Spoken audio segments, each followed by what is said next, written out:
Ils sont venus armés de pelles et de pioches. Plusieurs centaines d'ingénieurs en télécom et de techniciens, tous à la recherche d'un câble qui relie les États-Unis à l'Europe.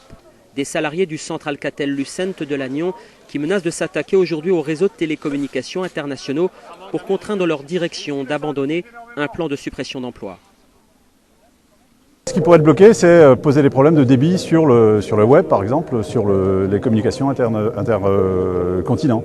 200 postes supprimés dans le domaine de la recherche et du développement, mais aussi dans celui des services délivrés aux entreprises. Un sacrifice incompréhensible pour ces ingénieurs dont le métier est d'imaginer les télécoms de demain.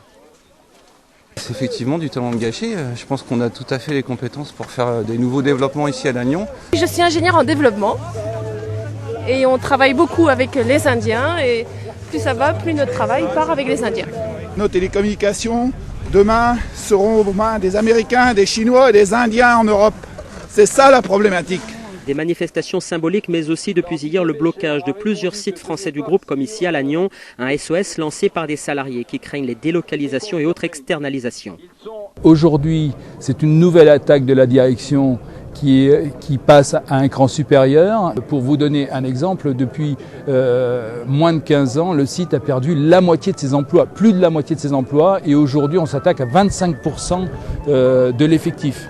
Des salariés qui pourraient mettre leurs menaces à exécution s'ils ne sont pas entendus, en bloquant par exemple des données sur Internet.